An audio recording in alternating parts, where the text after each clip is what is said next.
Bueno, buenas noches. Nosotros somos el grupo 408010 a 1701 de Pensamiento Artístico, Arte, Cuerpo y Espacio-Tiempo. Vamos a iniciar con el segundo encuentro relacionado al encuentro de la lectura crítica. De participantes tenemos a Natalia Gutiérrez. Ella nos va a hablar sobre la estética de los cuerpos mutantes. A Álvaro Cortés, él nos habla de el cuerpo poshumano en el arte, el cuerpo nómada contemporáneo y el cuerpo como objeto del arte. Y quien les habla, Daniela Casas. Yo les voy a hablar sobre la historia de la piel. Entonces, iniciamos con Álvaro.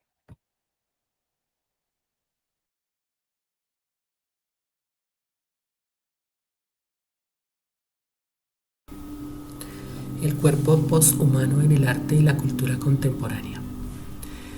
En esta lectura tenemos que en una primera instancia, hablando del humano y el poshumano, se llega a una comprensión acerca de la evolución del cuerpo humano, teniendo en cuenta su contexto local y temporal, en donde la tecnología y la biotecnología tienen un gran auge. Desde esta perspectiva se pretende mostrar entonces que las expresiones artísticas que están alrededor de la corporeidad, como por ejemplo el accionismo vienés y el body art, han influido notoriamente en la manera como se reconcibe la idea del cuerpo humano y la manera como este cuerpo humano se logra conectar con la tecnología. Desde esta perspectiva empieza a surgir un concepto que está relacionado precisamente como con esa evolución, ese contacto entre lo humano y lo tecnológico, que es el cuerpo poshumano. Entonces, desde este enfoque se trataría de una nueva manera de ver, de una nueva figuración alrededor del cuerpo, ¿sí? Y que básicamente estaría involucrándose tanto con la realidad del cuerpo humano como es, y añadiéndole ese aspecto tecnológico que puede llegar a dar, y en efecto se pretende en cierta forma darle un carácter de ficción. Entonces, de esta manera se va más allá de lo que la realidad está mostrando. En el siguiente capítulo de Construyendo el Cuerpo Humano se trata básicamente de la manera como se puede deconstruir el cuerpo humano y la idea de cuerpo humano desde diferentes perspectivas. En este sentido, se tiene en primera instancia una concepción, una representación del cuerpo humano, ¿sí? Y que a raíz de las intervenciones y las modificaciones que se dan al lugar, se crea precisamente un nuevo discurso alrededor del cuerpo humano, y el cuerpo humano se convierte en un nuevo discurso en cierta forma. Desde este enfoque entonces tenemos que el cuerpo se asume en cierta forma como un aditamento adverso hasta cierta perspectiva. Y la única intención, si se ejemplifica de esta manera, es que básicamente lo importante es el aspecto funcional que tiene el cuerpo humano, la utilidad que tiene el cuerpo humano, y desde este enfoque entonces poder involucrar la tecnología para que pueda, por ejemplo, aumentar esa capacidad, y en ese sentido también está la medicina. Entonces, desde esta perspectiva es que se empieza a visualizar entonces las características que tiene la cirugía quirúrgica estética, por ejemplo, los tratamientos hormonales, ¿sí? Y que en suma han generado cambios en la percepción de la autoimagen, y en cierta forma involucran precisamente esta intervención de la ciencia. El siguiente capítulo, el abandono del cuerpo. En este capítulo se reflexiona profundamente sobre la manera como el cuerpo ya no se asume como lo real, sino empieza a involucrarse como una entidad virtual, ¿sí? Y de qué manera, a través de los estudios sociales, las investigaciones sociales que se han realizado en el transcurso del tiempo, se han podido generar o se han podido indagar cambios acerca de la manera como se diferencia la realidad biológica del ser humano y cómo ha trascendido hacia nuevas concepciones de género, por ejemplo, sexualidad e identidad. En este sentido, en este tercer capítulo también se reitera el valor funcional del cuerpo y la manera como la tecnología puede precisamente involucrarse para de pronto incluso mantener unas acciones de transformación del cuerpo, para que vaya en función, en cierta forma, no solamente de lo funcional, sino sobre todo de la sociedad de consumo.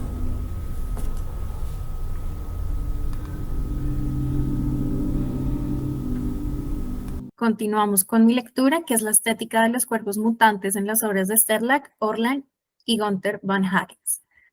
En esta lectura vamos a explorar un poco la necesidad de los artistas en los años 70 de dejar un poco atrás como el arte mercantil y empezar a crear arte un poco más inmaterial. Y el medio que les va a dar esta posibilidad va a ser el performance y el uso del cuerpo en el arte. Vamos a hablar precisamente de tres artistas. El primero es Sterlack, que es un artista australiano, y es Sterlack y la obsolescencia del cuerpo. Él piensa que el cuerpo ya ha quedado completamente obsoleto a las necesidades contractuales de la sociedad. Él piensa que el cuerpo ha llegado a su límite, que no da más, que es temporal y que para potenciarlo a su máxima expresión hay que empezar a desdibujar ese límite entre lo natural y la tecnología. Esto lo vamos a ver representado en su obra El brazo robótico, donde tiene un brazo robótico, valga la redundancia, que una persona a la distancia va a poder manejar pues a lo que desee. Al mismo tiempo, él va a tener unas gafas que van a proyectar lo que otra persona a kilómetros de distancia está viendo. Y él quiere demostrar que el cuerpo tiene que ser potencializado a través de la implementación de las nuevas tecnologías en él. También de cómo la tecnología cambia nuestras sensibilidades y las formas en las que nosotros nos relacionamos directamente con el entorno. Él tiene otra obra que se llama Escultura Estómago, en la que el cuerpo ya no lo transforma a través de la tecnología, pero lo vuelve como el marco de la obra. Él va a tragarse, obviamente con todas las medidas médicas necesarias, una escultura, la va a posicionar en el estómago, todo esto va a ser transmitido por una cámara, y la obra tiene, la escultura es muy pequeña, mide como 2 milímetros, tiene movimiento, luz y sonidos, y el performance de la escultura se va a ver proyectada en la televisión. Entonces, él básicamente dice que el futuro está en empezar a combinar estas nuevas tecnologías con el cuerpo. La siguiente artista es Orlans y ella, sus obras son performáticas, pero esta las hace en el quirófano. Literalmente, ella transmite en tiempo real o hace la grabación de las intervenciones quirúrgicas estéticas que ella se hace en el rostro. Digamos que no tiene el objetivo de ser una obra abyecta, pero evidentemente no deja de serlo. A este nuevo tipo de performance se le va a llamar Carnal Art. Estas son transmitidas en diferentes galerías alrededor del mundo, en donde las personas van a poder ver cada acción que los cirujanos hagan en su rostro. En una de estas, ella está consciente y empieza a leer poesía mientras que la están operando. Todo está pensado minuciosamente. Los cirujanos tienen ropa diseñada por Versace, hay pósters de las marcas que patrocinan las operaciones, música, etc. Ella tiene una obra que se llama La obra maestra absoluta de la reencarnación de Santa Orlan, en la que ella lo define como un epístome de la historia del arte. Ella se va a hacer diferentes operaciones, alrededor de 6, donde se va a poner el mentón de Venus, la frente de la Mona Lisa, los ojos de Pisque, la nariz de Diana, la boca de Europa y el mentón de Venus. Ella dice que su obra no es la finalidad de estas cirugías, no es como tal su rostro modificado, sino que la obra la hace todo el performance que realizan los cirujanos dentro de la sala de cirugía. El siguiente artista es Gunther von Hagens. Esta es una estética para cuerpos muertos. Él es médico, él es alemán, y sus obras radican en la preservación del cuerpo humano. Él coge cuerpos, los diseca a través de una técnica que se llama plastilinización. Él va a reemplazar los líquidos y los músculos de las personas por materiales derivados del plástico como el polipropileno, lo que va a hacer la inmortalización de los cuerpos.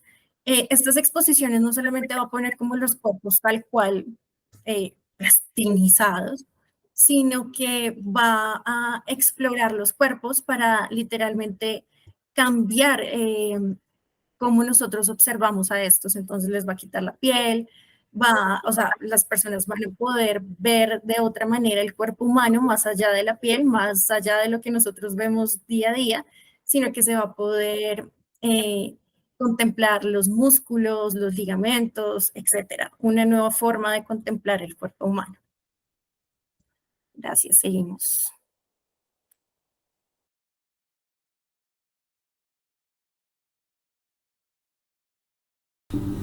En la siguiente lectura, Cuerpo nómada, vías de escape en el arte contemporáneo, nos encontramos acerca de una serie de reflexiones muy profundas en cuanto a la manera como en ciertas obras se manipula el cuerpo y la belleza, y esto se ve a través de las obras de Ana Martínez Collado, Ana Navarrete, Nicola Constantino y Paloma Návares, que es precisamente los artistas en los que se tratan en este texto.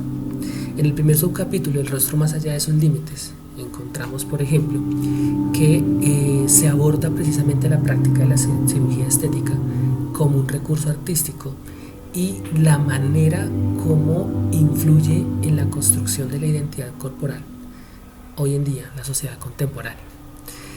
De esta forma, a través de la obra se discute cómo la cirugía estética se ha convertido en un rito de manipulación y que es una de las características más bien de las sociedades capitalistas, ¿sí? Y en esta intención de llevar el cuerpo mucho más allá del límite, pero precisamente mucho más allá de la realidad. Es así como se analiza el trabajo de artistas como Orlan, quien precisamente manipula el rostro mediante la cirugía estética ya con fines artísticos. La intención en esta obra es desafiar los cánones de la belleza para de esta manera hacer una denuncia acerca de la manera como se denomina hoy en día el cuerpo humano desde una perspectiva androcéntrica. Desde este punto de vista también explora la relación que tiene el rostro en cuanto a la identidad personal y la manera como esto influye y se hace notorio a través de las instancias sociales y políticas.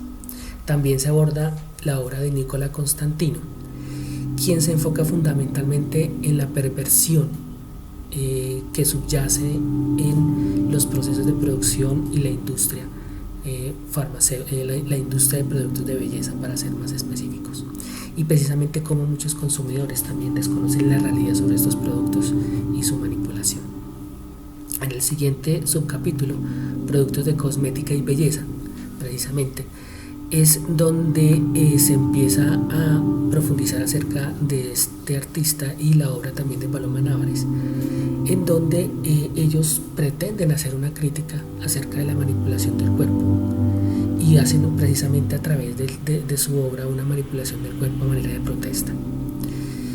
En esta obra se propone que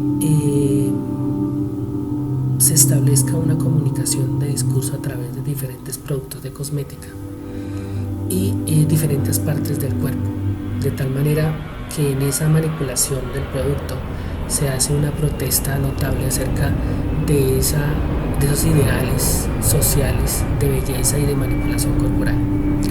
En el caso de Constantino, se enfoca fundamentalmente en los productos de belleza y la manera como se fabrican estos productos y cómo estos ingredientes de los productos precisamente son nocivos para el cuerpo, y así es como llega a una obra que se llama Savon de Corps, en donde utiliza su propia grasa corporal para crear jabones.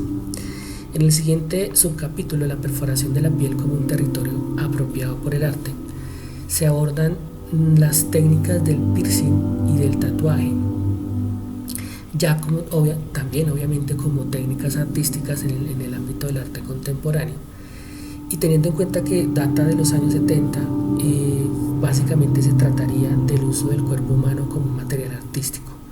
Aquí ya no se trata solamente del cuerpo, se trata del dolor como un elemento fundamental y trascendente para el planteamiento de los artistas, y desde esa perspectiva la piel es un instrumento a partir del cual se puede hablar acerca de la opresión y la desigualdad y se convierte incluso en un elemento de poesía.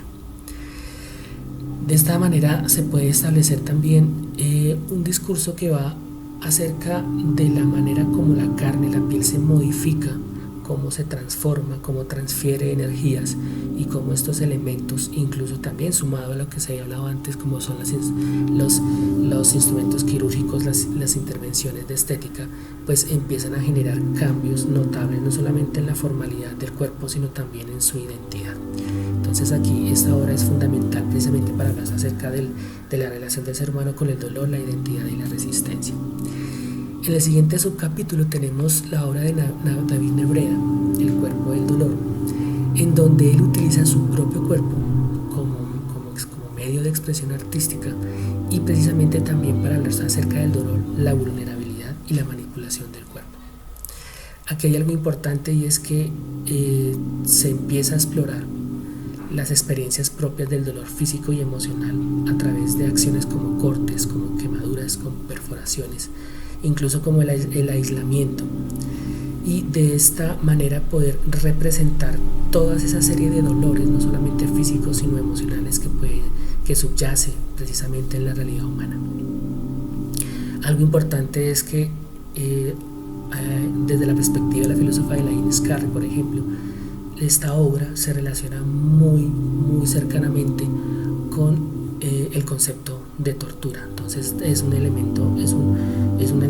pieza importante desde el punto de vista de discurso y muchas de las acciones que conlleva la tortura y que ha sido característica de muchas realidades relacionadas precisamente con la subyugación humana. En el último subcapítulo tenemos el cadáver como instrumento recurrente en la producción artística contemporánea, en donde se explora el uso del cadáver como un elemento importante para producción artística y se analiza desde el punto de vista simbólico que puede llegar a tener, y se menciona precisamente la obra de Death Control de Gina Payne, en donde muestra los extremos del ciclo de vida de las personas. Entonces, por ejemplo, muestra el evento del cumpleaños de una persona y la muerte de dicha persona.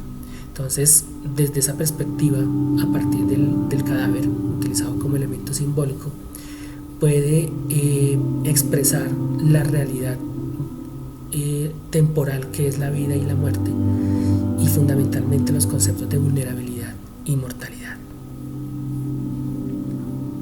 Bueno, y continuando conmigo, La piel de la historia y la historia de la piel es un artículo de la revista de la Universidad de Antioquia escrito por Giraldo, Sola Street Giraldo. Bueno, este artículo inicialmente nos habla como de un recorrido a través del tiempo, de cómo se ha ido creando el cuerpo en el arte y toda la capacidad que tiene. Es construida de una forma histórica, de una forma histórica, social, política y geográfica.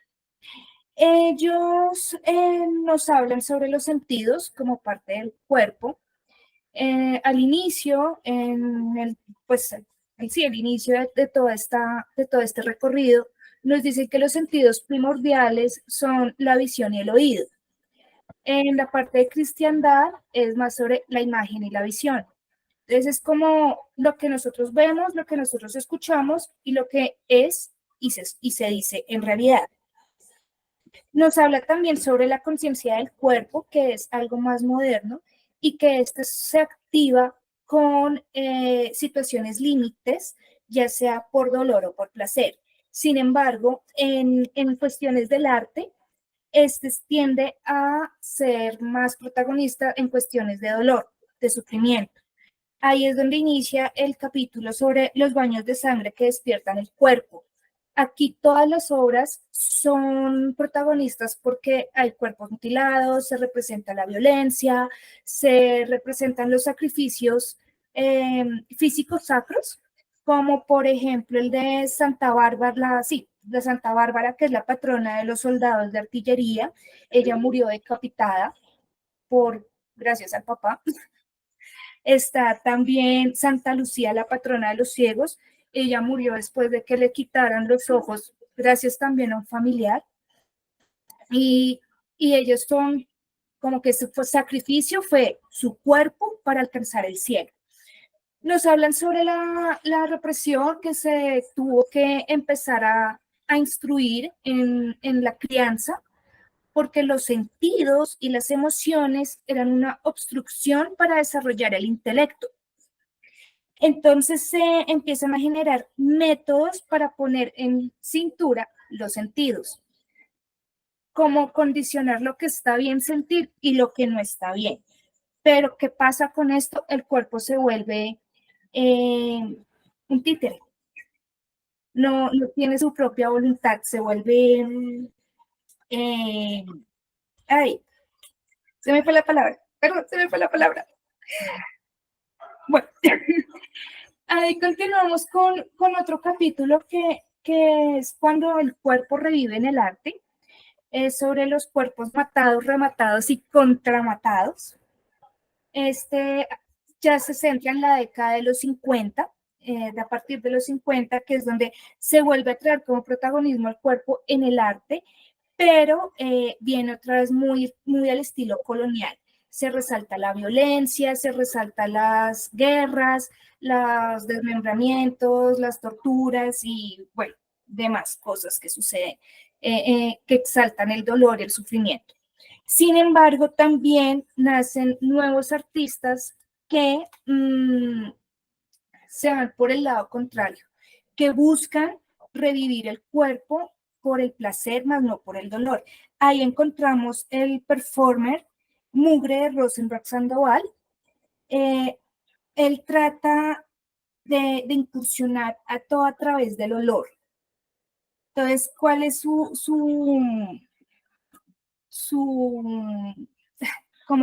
idea principal? Él va a una sala y coloca un indigente, alguien que no se ha bañado en mucho tiempo, o coloca unos plátanos y deja que se pudran y que se vaya soltando su olor. Es como tener conciencia de que eso que a veces nos puede gustar o no gustar puede generar también muchas confrontaciones.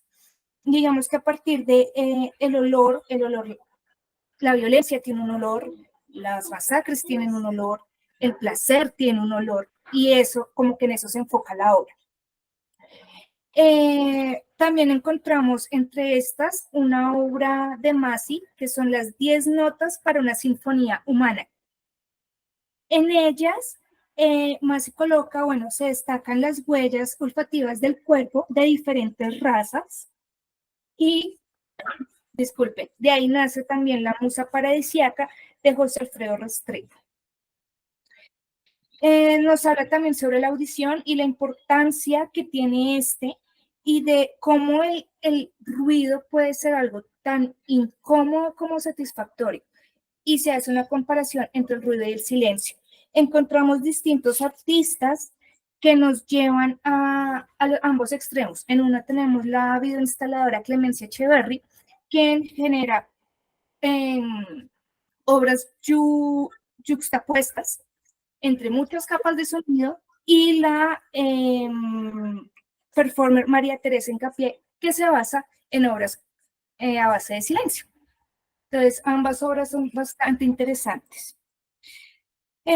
Contamos pues con otros tipos de obras, el sentido de no tocar, cómo se ha experimentado, cómo se va reviviendo las afirmaciones del cuerpo.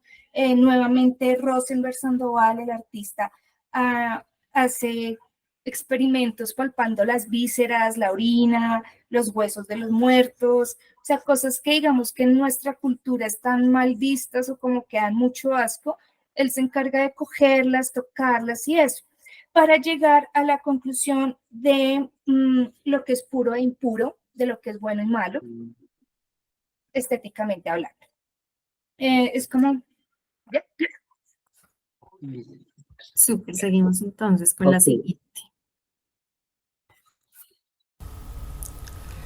En el texto, el cuerpo como objeto en el arte, tenemos como fundamento el análisis de la evolución en la representación del cuerpo humano.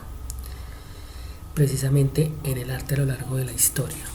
Entonces tenemos, por ejemplo, las primeras disecciones anatómicas dadas en la antigua Grecia, hasta las expresiones artísticas contemporáneas, como son el body art, la nueva carne y el concepto cyborg. Desde esta perspectiva, lo fundamental es destacar la importancia de la anatomía en el arte, especialmente la que se da en el Renacimiento. Tenemos en el primer capítulo la evolución de la representación del cuerpo en el arte, y en este capítulo se aborda precisamente la evolución de la representación del cuerpo humano, en donde el cuerpo se ve como un símbolo de perfección y belleza. Esto en la antigua Grecia y posteriormente durante el Renacimiento se produce un cambio significativo, y este cambio es la concepción del cuerpo desde una perspectiva más realista, y también involucrando la ciencia para el análisis y el estudio de la anatomía humana. Ahí es donde empezamos nosotros a ver precisamente el trabajo de Leonardo da Vinci y Miguel Ángel. Dentro de este artículo se destaca precisamente la importancia que tiene el entendimiento acerca de la anatomía y la manera como es representada el cuerpo en el arte. Entonces, este es un factor fundamental en el concepto de estética de la época. Obviamente, lo que subyace, como hoy en día sería entendido como estética. En el capítulo número 2 vemos la relación entre cuerpo y psique en la representación artística, y se trata de profundizar acerca de la manera como el cuerpo humano y la psiquis de las personas pueden ser utilizadas como representación artística, y aquí lo fundamental es utilizarlos como elementos complejos para poder expresar, por ejemplo, la violencia sexual, para expresar la psicosis, para poder expresar diferentes conductas y diferentes sentimientos, llegando a una transgresión precisamente de los límites de la expresión artística. Desde este enfoque se ven obras como por ejemplo la de Howard Lovecraft y en las películas como Matrix, en donde precisamente el cuerpo humano es un elemento central, pero es un elemento central para establecer un diálogo, un discurso acerca de la realidad, la ficción y la identidad. Desde esa perspectiva se empieza a involucrar precisamente esta representación del cuerpo humano y la manera como desde el punto de vista psicológico se empieza a establecer una posibilidad de expresión de las inquietudes, los miedos y los deseos más profundos del ser humano. De esta manera pues se puede llegar a una reflexión acerca de la experiencia sensorial y la percepción de la realidad que tienen las personas. En el tercer capítulo tenemos las reflexiones acerca de la posmodernidad y la poshumanidad, y en este sentido se trata de ese impacto que tiene la posmodernidad en la representación del cuerpo en el arte, y se hace un cuestionamiento acerca de cómo se transgreden los límites del cuerpo, cómo se transgreden los límites de la mente y de las emociones, esto en la sociedad actual, y cómo a través del arte se puede convertir el cuerpo en un lienzo, un elemento artístico que permita expresar emociones y sensaciones que pueden ir mucho más allá de lo físico, que puede llegar a ser la idea. Desde esta perspectiva entonces empiezan a analizar diferentes movimientos artísticos contemporáneos, en donde se hace una reflexión y un uso de la identidad, del concepto de identidad, de la tecnología, de la experiencia sensorial, y se explora precisamente manifestaciones artísticas como la nueva carne y el cyborg, en donde el cuerpo humano se transforma y se fusiona con la tecnología. Aquí podría decirse que, o ponerse ejemplos desde lo ficticio, desde lo literario, en donde se conjuga lo natural y la ficción, la realidad y la ficción, y cómo desde la perspectiva de lo real, entonces se puede conjugar aquello que es natural como el cuerpo humano y aquello que es artificial como es la máquina. Entonces aquí hay una serie de elementos importantes en donde se ve reflejado incluso en las manifestaciones de la filosofía y de la literatura, en la manera como se interpreta precisamente el cuerpo desde este enfoque de la poshumanidad, en donde la tecnología empieza a jugar un papel muy importante en la creación de discursos y en la creación de una formulación de una nueva naturaleza, en donde el ser humano se hace interconectado, se hace cambiante, pero al mismo tiempo con una relación muy importante con lo tecnológico. Muchísimas gracias por la atención prestada a la presentación. Espero que haya sido de su agrado. Nos vemos en una próxima ocasión. Muchas bendiciones. Chao. Muchas gracias. Muchas bendiciones, que estén muy bien. Gracias, igual. ¿Listo? Listo, bien. Voy a... ay, caramba. Gestionar grabación, detener grabación.